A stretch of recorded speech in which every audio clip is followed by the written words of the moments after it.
Un village ariégeois résiste toujours et encore face au désert rural et c'est grâce à une potion artistique. Le carnaval attire tous les ans des milliers de visiteurs. La cité doit ce succès à une vraie communauté d'artistes. Geoffrey Berck, Bertrand Pelletier. Ses coups de pinceau et ses toiles expressionnistes l'ont fait voyager aux quatre coins du monde. Pourtant, Tristan Rat ne se sent jamais plus chez lui que lorsqu'il retrouve son atelier du Carlabail. Pour moi, j'ai trouvé le cocon idéal, Carlabail.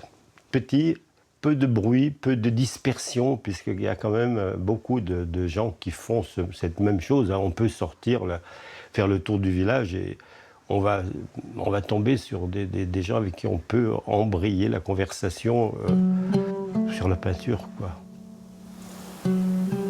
Reconnaissable à ses tons bleu outre-mer, sa maison est la plus emblématique et la plus visitée du Carlabail.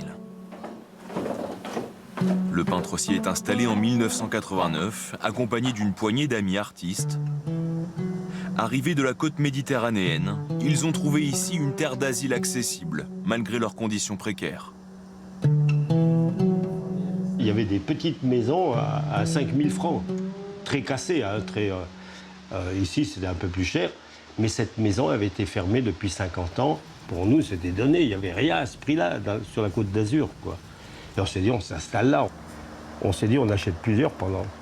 Comme ça, on va pouvoir faire des expositions dedans. Des expositions un peu spéciales, quoi. 40 ans plus tard, le Carlabail est devenu une incontournable cité des arts. Aujourd'hui encore, dans ce village de 800 habitants, coexistent 40 artistes pour autant de lieux d'exposition. Dans l'une des nombreuses galeries, ce couple d'artistes vient chaque été depuis 3 ans pour proposer des expositions éphémères. C'est vraiment une famille, dans le sens où on peut échanger aussi au niveau de nos techniques, au niveau de nos réseaux, au niveau de voilà, comment toi tu fais, quels sont tes outils. Et il y a un bel état d'esprit. Fort de sa proposition artistique unique, le Carlabail attire 5000 visiteurs chaque été. Une activité qui récompense le village d'avoir investi dans la culture pour se développer à la fin du siècle dernier.